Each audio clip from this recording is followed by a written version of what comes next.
Hello everyone, আসসালামু আলাইকুম। Daily blog with Afsana থেকে আমি আফসানা শুরু করছি তোমাদেরকে নিয়ে আজকে আমার একটি নতুন ভিডিও। আজ হচ্ছে শুক্রবার আর এখন বাজে ওই ঘড়িতে 7টার মতো। 7টার মানে উঠেছি একটু 6:30টার দিকেই উঠেছি, যেহেতু আজকে প্রচণ্ড পরিমাণে শীত পড়ছে আমাদের এদিকে, একদম বৃষ্টির মতো। কিন্তু কি করব বলো, বাসি কাজবাজ তো করতেই হবে সব কিছু। কিন্তু তবে হ্যাঁ, চা খেয়েছি, হাত মুখ দিয়ে শুধু চা করে নিয়ে খেয়ে হাজব্যান্ডকেও দিয়ে দিয়েছি। আর জানো তো, আজকে সকাল সকালেই একটু কাজে বেরিয়ে গেছে, আজকে একটা ভাড়া হয়েছে, সে কারণে সে কিন্তু গাড়ি নিয়ে সকালেই বের হয়ে গেছে। আর আমি এদিকে ভাবলাম আজকে চুলাটা অনেকটাই নোংরা হয়ে গেছে, পরিষ্কার করে তারপরে কাজগুলো করব। আজকের ভিডিওতে থাকছে আমি কিভাবে একা হাতে ছোট বাচ্চাকে নিয়ে সব কাজ গুছিয়ে করি। তো সব কাজ করেই কিন্তু আজকে একটু গিয়েছিলাম এক জায়গায়, যেখানে দুয়ারের সরকার ক্যাম্পে, ওখানে বসেছিল এক স্কুলে, সেখানে গিয়েছিলাম একটু কাজের জন্য। সমস্ত কিছুই তোমাদের সঙ্গে শেয়ার করব, সে কারণে কিন্তু সম্পূর্ণ ভিডিওটাই তোমাদের দেখতে হবে, কোনো স্কিপ না করে। আর হ্যাঁ, কে কোথার থেকে দেখছো প্লিজ ভিডিওটিতে একটা লাইক একটা কমেন্ট করে দিও। তোমাদের একটা লাইক একটা কমেন্টেই আমাদের আরও উৎসাহিত করে নতুন নতুন কিছু করার। চুলা লেপা হয়ে গেছে, এখন দেখো উনুনটা ধরিয়ে দিচ্ছি। আর জানো তো, যেহেতু আজকে ভেজা উনুন, সে কারণে কিন্তু একটু সময় লাগবে, মানে ভালো করে জ্বলবে না আর কি। তো ওভাবেই কিন্তু মানে অনেকগুলোই আজকে পাটখড়ি দিয়েই তারপরে ছোট ছোট কাঠের টুকরোগুলো উপর দিয়ে দিয়েছি। তারপরে কিন্তু এখন আমি ভাতটা এদিকে বসিয়ে দেব, আর বাকি কাজগুলো পরে করলেও চলবে, কিন্তু জানো তো, খাবারটা কিন্তু আগে লাগবে। কারণ হাজব্যান্ড এখন কাজ থেকে বাড়ি আসলে কিন্তু তার খিদে পাবে, তাকে খাবার দিতে হবে, সে কারণে কিন্তু আগে ভাতটাই বসিয়ে দিই। আর আমারও না, মানে আমাদের বাড়িতে আমার শাশুড়ি আমি সকালবেলার খাবারটা ওই 12টা-11টার দিকে খেয়ে নিই। কালকে রাত্রে না বাসন আর মেজে রাখিনি, জানো তো, কালকে কিন্তু খুবই শীত পড়ছিল, খুবই ঠান্ডা লাগতেছিল। শাশুড়ি আম্মু বলল আজকে আর বাসন মাজতে হবে না, কাল সকালে মেজে রেখো। তাই কিন্তু উনুন মুছে তারপরে ভাত বসিয়ে দিয়ে তারপরে বাসনগুলো মেজে নিয়েছি। এখনও কিন্তু অনেকটাই মানে ঝিরিঝিরি বৃষ্টির মতো শীত পড়তেছিল। তো কিছু করার নেই, আমরা যেহেতু হাউসওয়াইফ আমাদের সব কিছু কাজ করতেই হবে, সব মানে আমাদের জীবনটাই হচ্ছে এরকম। সকালটা শুরু হয় ওই পানি দিয়ে, আবার এদিকে কিন্তু রাতে যে শোবো তার আগ পর্যন্ত কিন্তু পানি নাড়তে হয়। তো পানিকে ভয় করলে আর হবে না, ঠান্ডাকে ভয় করলে হবে না, ঠান্ডাকেই জয় করতে হবে, তাই না বলো? তো দেখো সমস্ত বাসনকোসন কিন্তু রেখে দিয়েই, এই যে দেখো, কালকে তোমাদের ভাইয়া কিন্তু সবজি নিয়ে এসেছে, সবজি বাজার করেছে কয়েকটা, সেই সবজিগুলাই কিন্তু সুন্দর মতন এখন সাজিয়ে রাখতেছি। আর শীতের সবজি দেখতেও যেমন সুন্দর, খেতেও কিন্তু অনেক মজা লাগে। আমার কাছে তো খুবই ভালো লাগে, রঙিন রঙিন সবজি দেখলে অনেক ভালো লাগে। যখন দেখি সবজি বাজার করে নিয়ে এসেছে, তখন না একটা অন্যরকম ভালো লাগে, মানে ভালো লাগা কাজ করে আর কি। দেখো তো কি সুন্দর লাগতেছে না, ঝুড়িগুলো একদম ফুটে উঠেছে, সবুজে সবুজ, এদিকে আবার লাল টমেটো, বেগুনও আছে, কালো বেগুন আজকে নিয়ে এসেছে, মানে কালকে নিয়ে এসেছে আর কি। তো এদিকে কিন্তু লঙ্কাও নিয়ে এসেছে, জানো তো, লঙ্কাটা না কালকে রাত্রে কিন্তু খুলে রাখা উচিত ছিল, আমি খুলেই রাখিনি, একটু কেমন জানি হয়ে গেছে লঙ্কাটা, মানে একটু ঘেমে ঘেমে গেছে আর কি। তো কিছু করার নেই, যেহেতু ভুল করেছি তো ভুলের মাসুলটা তো করতেই হবে, সে কারণে কিন্তু বটাগুলো সব বেঁচে রাখতে হবে। তবে হ্যাঁ, এখন কিন্তু আর বোটা বাছতে যাব না, এখন যেহেতু আমি ভাতটা ওদিকে বসিয়ে দিয়েছি, ভাতটা কিন্তু প্রায় হয়ে যাচ্ছে, ভাতটাই আগে দেখতে হবে, তার আগে এইদিকে কিছু সবজিগুলো সুন্দর মতো করে সাজিয়ে রেখে দেই।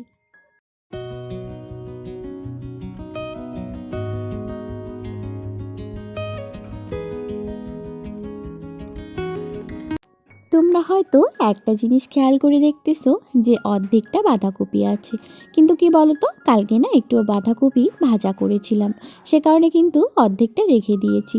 যেহেতু বাঁধাকপির সাইজটা একটু বড় ছিল, সে কারণে অর্ধেকটাই আমাদের হয়ে গেছে, আর অর্ধেকটা কিন্তু রেখে দিয়েছি, ওটা কিন্তু সবজি করতে হবে। তো আজকে তো তেমন আর সবজি এখন করব না, এখন কিন্তু আমি সিম্পলি শুধু রান্না করব, সবজিও আছে, সে কারণে কিন্তু এখন আর মানে আজকে একটু শুধু ভর্তা ভাতই করব। তার আগেই দেখো এদিকে চলে আসলাম, এখন ডাইনিং টেবিলটাকে না একটু সুন্দর মতো পরিষ্কার করে নেব।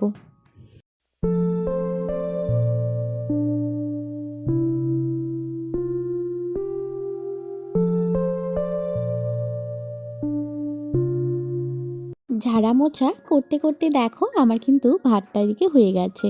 এখন ভাতের ফ্যানটা জ্বলিয়ে নেব। আর জানো তো এই বালতিটার মধ্যেই রেখে দিই, কারণ দেখো অনেকগুলো হয়ে গেছে।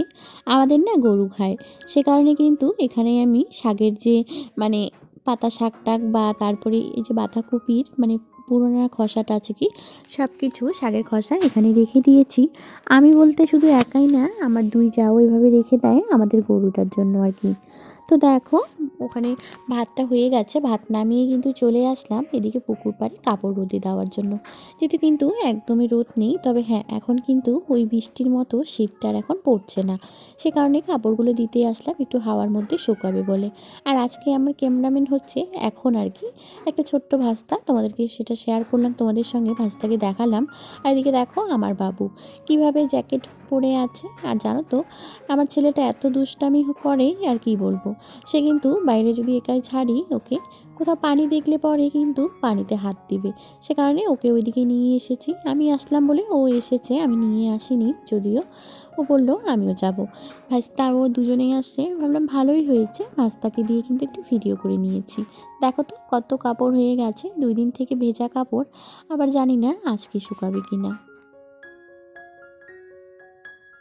একটু পরে জানো তো কাপড়গুলো দিয়েছি ঠিকই, কিন্তু আবার নিয়ে আসতে হয়েছে, কারণ আবার ওই বৃষ্টির মতো শীত পড়া শুরু হয়ে গেছে।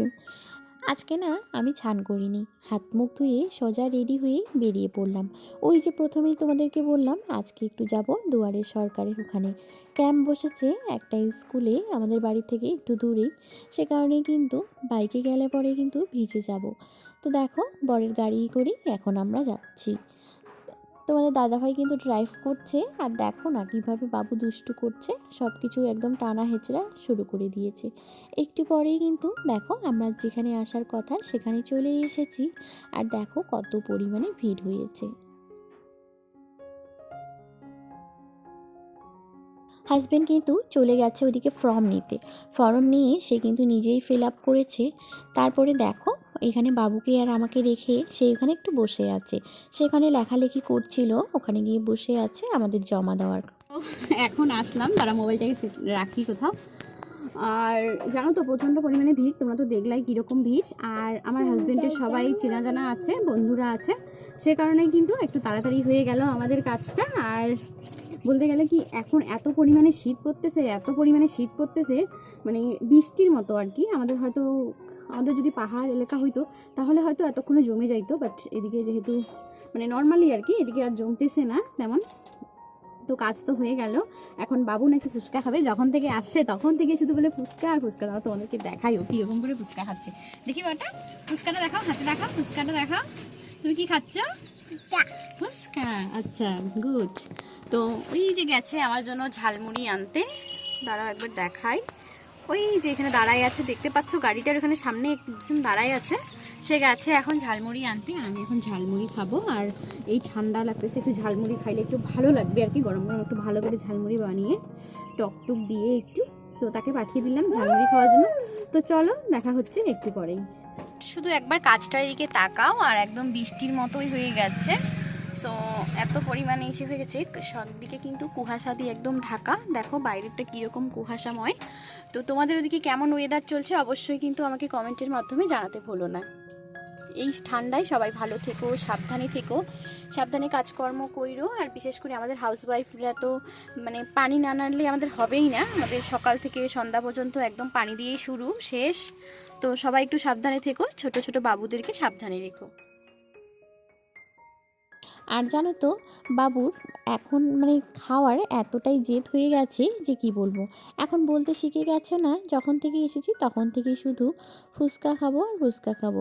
বাবুকে একটা শুকনো ফুচকা দিয়ে আমাদের জন্য ঝালমুড়ি নিয়ে কিন্তু চলে এসেছি বাড়ি। বাড়ি এসে বর কিন্তু খেয়ে নিয়েছে, তারপরে আমার জন্য এইটুকুন রেখে দিয়েছে।